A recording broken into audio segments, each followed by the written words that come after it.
Hello friend, welcome back to my channel. My name is Dilshan Alam and you are watching वर्सिको। दोस्तों, स्वागत है आपका इलेक्ट्रिसिटी के चैप्टर नंबर 2 में। जैसा कि मैंने आपको चैप्टर नंबर 1 में बताया था कि विद्युत धारा, आवेश, कूलम क्या होता है वगैरह वगैरह। मैंने बहुत सारे एग्जांपल देकर भी आपको समझाया था। दोस्तों, मैंने आपको पिछली वीडियो में यह भी बताया था कि विद्युत धारा का ऐसा मात्रक एम्पियर होता है जिसे हम एमीटर में मापते हैं। इसका क्वेश्चन भी आ सकता है कि विद्युत धारा का ऐसा मात्रक क्या होता है और हम इसे किसमें मापते हैं। दोस्तों, विद्युत धारा को आई से सूचित किया जाता है। दोस्तों, जैसा कि हम लोग जानते हैं कि विद्युत धारा का ऐसा ही मात्रक एम्पियर होता है, तो हम आज जानेंगे कि एम्पियर आखिर होता क्या है। दोस्तों, एम्पियर जो होता है, एम्पियर का परिभाषा कुछ इस तरह आप बोल सकते हैं कि यदि किसी चालक में, चालक कहने का मतलब होता है जिसमें धारा प्रभावित होता है वो चालक होता है। यदि किसी चालक में 1 सेकेंड में 1 कूलम आवेश प्रभावित किया जाए तो उस समय चालक में प्रभावित हो रही धारा का मान 1 एम्पियर कहा जा सकता है। जी हाँ, इसका फॉर्मूला आप इस तरह लिख सकते हैं कि I बराबर Q बाई टी। I बराबर Q बाई टी। I इस जगह विद्युत धारा के लिए आता है क्योंकि विद्युत धारा को I से सूचित किया जाता है, और Q जो यहाँ आया ये कूलम की जगह पर आया। क्यों कूलम का जगह पर आया? क्योंकि आवेश को कूलम से सूचित किया जाता है, और ये T जो है ये टाइम के लिए आया। दोस्तों, मैं आपको बता दूं कि मैंने आपको पिछले वीडियो में जो बताया था लास्ट में कि Q के अगर शेप में लिखेंगे, यानी कि कूलम के अगर शेप में इसे लिखते हैं तो हमारा क्या हो जाता है? I इंटू टी हो जाता है, यानी कि विद्युत धारा गुना समय हो जाता है। दोस्तों, हम इसे बहुत सारी एग्जांपल लेकर आगे पढ़ेंगे। तो दोस्तों, मैं आपको एक और चीज बता देता हूं कि जैसे कि हम लोग देखते हैं कि हमारे घर में क्या होता है, वोल्टेज कम हो जाती है। वोल्टेज कम हो जाते हैं तो हम तभी बोलते हैं कि कम हो गई।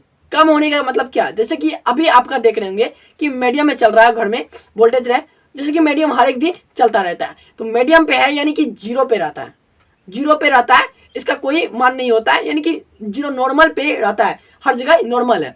लेकिन अगर 0 से कम आया, 0 से कम कब आएगा? माइनस में 1, माइनस में 2, माइनस में जितना आया वो 0 से कम हो गया, यानी कि वोल्टेज कम होता जाएगा। जब प्लस में आएगा तो वोल्टेज उसका बढ़ता जाएगा, यानी ज्यादा पावर इंक्रीज होता जाएगा।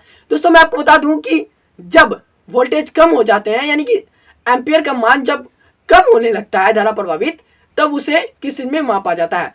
जी हाँ, तब उसे किस चीज में मापा जाता है? अगर थोड़ा सा कम हुआ तो उसे मिली एम्पियर में माप सकते हैं, अगर कुछ ज्यादा ही कम हो गया तो उसे माइक्रो एम्पियर में माप सकते हैं। दोस्तों, एक मिली एम्पियर का जो मान होता है वो होता है 1/1000। जी हाँ, 1/1000 एम्पियर। अगर आप इसे शॉर्ट फॉर्म में लिखते हैं तो 10⁻³ एम्पियर। दोस्तों, आप यहाँ ध्यान दीजिएगा कि 10⁻³ एम्पियर है। -3 एम्पियर का मतलब होता है अगर 10 गुना 10 गुना 10 करते हैं, यानी पावर रहता है 3, तो 3 बार 10 को गुना कर देंगे 1 से। 10 गुना 10 100, 100 गुना 10 1000, लेकिन माइनस है इसलिए माइनस आ जाता है। देखिए, माइनस में 1000 एम्पियर वोल्ट इसका कम है, तो कितना कम है? आप इसे अगर इतना 1000 कम रहेगा तो आप इसे मिली एम्पियर में माप सकते हैं। अगर 10 लाख एम्पियर कम रहेगा तो आप इसे मैक्रो एम्पियर में माप सकते हैं। जी हाँ, मैक्रो एम्पियर का होता है मान जो होता है वो होता है एम्पियर में 1/10 लाख एम्पियर। जी हाँ, 10 लाख एम्पियर। अगर आप इसे शॉर्ट फॉर्म में लिखना चाहते हैं तो आप ये लिख सकते हैं कि 10⁻⁻6 एम्पियर।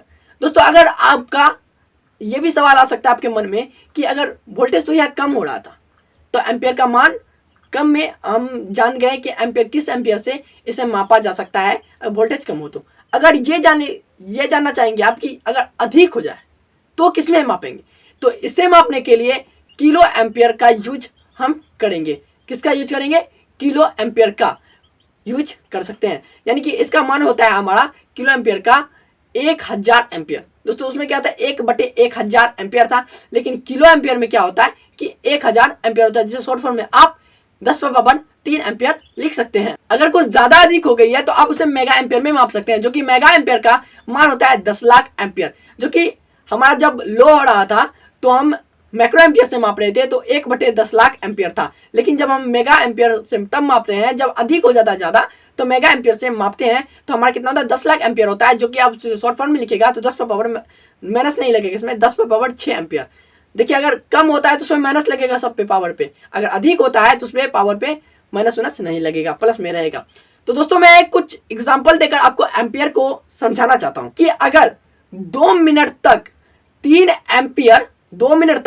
एम्पियर को किसी चालक में प्रभावित किया जाए तो उसमें कितने कूलम आवेश बनेंगे। दोस्तों, इसको हम जानने के लिए आप इसका यूज कर सकते हैं I बराबर क्यू बाई टी, जो मैंने आपको फॉर्मूला एम्पियर का बताया है, क्योंकि हम एम्पियर के बारे में पढ़ रहे हैं तो एम्पियर के फॉर्मूला से ही इसका निकलेगा। दोस्तों मैंने आपको ये क्वेश्चन दिखाया है, आपको यहाँ बगल में दिख रहा होगा क्वेश्चन स्क्रीन पर। दोस्तों उसका क्वेश्चन है कि 2 मिनट तक 3 एम्पियर धारा उसमें प्रभावित किया जा रहा है, तो हमें क्या निकालना है, कूलम आवेश निकालनी है। क्या निकालना है, कूलम आवेश। कूलम आवेश को हम किससे सूचित करते हैं, क्यू से करते हैं, और जो हमारा टाइम दिया हुआ है वो 2 मिनट दिया हुआ है, तो लेकिन हम इसे सेकेंड के रेंज में यहाँ पर लिखेंगे। एम्पियर जब मापते हैं तो हमें सेकेंड के ही मान से लिखते हैं, तो 2 मिनट दिया हुआ है, तो 2 मिनट को हम जब सेकेंड में चेंज करेंगे तो इसे 60 से गुना करना होगा, यानी 60 से इसे गुना करना होगा, तो जो कि हो जाएगा हमारा 120 हो जाएगा। अब इसमें एम्पियर कितना हुआ है, वो दिया हुआ है हमें 3। जब हम इसे I बराबर क्यू बाई टी के रूप में लिखते हैं, तो देखिए I बराबर क्यू बाई टी के रूप में तब लिखेंगे जब हमें एम्पियर मालूम करना पड़ेगा, यानी धारा मालूम करना है, लेकिन हमें यहाँ पे क्यू मालूम करना है, तो इसलिए हम लिखेंगे क्यू बराबर, जो कि मैंने आपको बताया क्यू बराबर भी होता है फॉर्मूला, वो होता है I इंटू टी। अगर आप देखिए मेरे बात को समझिए, यहाँ पर अगर टाइम निकालना दे या फिर आवेश कूलम निकालना दे या फिर एम्पियर निकालना दे, तो आप तीनों चीज को एक ही फॉर्मूला से निकाल सकते हैं। इसके लिए आपका मैथ टंच होना चाहिए। देखिए I बराबर क्यू बाई टी होता है, I बराबर क्यू बाई टी होता है, जो कि अगर Q का निकालेंगे तो कोना कोनी इसके गुना करते हैं, तो Q हो जाता है is equal to I into T हो जाता है, तो Q बराबर I इंटू टू इक्वल से फॉर्मूला हमारा आ जाता है। तो दोस्तों Q बराबर जो होता है I इंटू टी होता है, तो Q इधर हो जाएगा बराबर I का वैल्यू हमारा कितना है, I यानी धारा हमारा एम्पियर दिया हुआ है 3 एम्पियर, 3 इंटू, तो हमारा जो ये टाइम निकला था जब इसे सेकंड में हम कन्वर्ट किए तो हमारा आया था 120। जब 3 को 120 से गुना करते हैं तो 360 आता है, जो कि हमारा हो जाएगा 360 कूलम, जिसे हम सी से शुरू करेंगे, कूलम को हम सी लिखेंगे 360 कूलम। दोस्तों इसी तरह से मैं आपको एक और सवाल देता हूं जो कि आपको स्क्रीन पर दिख रहा होगा। अगर आप मेरे पीछे वाले जो मैंने ट्रिक बताया, किस तरह से उस क्वेश्चन को मैंने सॉल्व करके आपको बताया, अगर आप उसे अच्छे से समझ गए होंगे तो वीडियो को स्किप कर रोक दीजिए, उस वीडियो को रोक दीजिए, और यहाँ जो क्वेश्चन लिखा हुआ है उसे आप कॉपी पे नोट कीजिए और इसे बनाने की कोशिश कीजिए। अगर आपसे बन रहा है तो बनाइए, अगर नहीं बन रहा है तो वीडियो को स्टार्ट ही रखिए, अगर बन जाता है तो फिर भी वीडियो को स्टार्ट कीजिए और देखिए कि मैं कैसे आपको बताता हूँ। दोस्तों इसका ये जो हमारा सवाल दिख रहा है वो ये है कि अगर 13 मिनट 20 सेकेंड में, कितना, 13 मिनट 20 सेकेंड में 400 कूलम आवेश जब प्रभावित किया जाता है तो कितने एम्पियर, उस धारा में कितने एम्पियर प्रभावित होगा उस समय में। तो दोस्तों यहाँ पर टाइम देखिए कितना हो दिया हुआ है, टाइम हमारा दिया हुआ है 13 मिनट 20 सेकेंड, 13 मिनट कितना 20 सेकेंड। देखिए हमें सेकेंड में टाइम को कन्वर्ट करना होता है, जो कि 13 मिनट दिया हुआ है, 20 सेकेंड दिया, तो 20 सेकेंड हमें दिया हुआ है, 20 सेकेंड को हम बगल में रख लेते हैं, तो 13 मिनट को हम जब सेकेंड में कन्वर्ट करते हैं तो हमारा आता है 780, क्योंकि 13 को हम 60 से गुना करते हैं तो हमारा आता है 780 सेकेंड जब आता है, तो हम 20 सेकेंड हमारा पहले से दिया हुआ था, जब इसे इसमें ऐड करेंगे तो हमारा 800 सेकेंड पुर जाएगा। जब हमारा 800 सेकेंड पुरेगा तो दोस्तों तो आगे हमारा क्या हुआ था कि हमें कूलम भी दिया हुआ था, कूलम कितना दिया हुआ था, 400 कूलम दिया हुआ था, तो हमें क्या निकालना है, I। तो I बराबर फॉर्मूला क्या होता है, I बराबर फॉर्मूला होता है क्यू बाई टी। तो हमारा Q जो है सवाल में कितना दिया हुआ था, 400 बटे, तो हमारा T कितना निकला था, 800 सेकेंड, 800। तो हमें 400 को जब 8 से डिवाइड करेंगे तो कितना हो, 400 एकम 400, 400 दूनी 800, तो 1/2 आता है। 1/2 जब आता है तो हम 2 से जब 1 में भागा देंगे तो हमारा आंसर आएगा 0.5। तो हम I बराबर निकाला क्या, 0.5, तो एम्पियर लिखा जाएगा 0.5 एम्पियर। दोस्तों इस क्वेश्चन का आंसर होगा 0.5 एम्पियर। दोस्तों कैसी लगी आपको ये वीडियो हमें कमेंट सेक्शन में जरूर बताएं। अगर वीडियो अच्छी लगी तो वीडियो को लाइक कर दें एंड चैनल को सब्सक्राइब कर दें, और सब्सक्राइब करने के बाद बेल आइकन को प्रेस जरूर कीजिएगा ताकि हमारे वीडियो जब भी अपलोड हो सबसे पहले आप पर नोटिफिकेशन जाए। दोस्तों अगर वीडियो अच्छी लगी तो वीडियो को जरूर से जरूर लाइक करें, और ये जरूर बताना चाहिए आपको कि वीडियो हमारा हम जो आपको समझाते हैं क्या आपको समझ में आता है या नहीं आता है।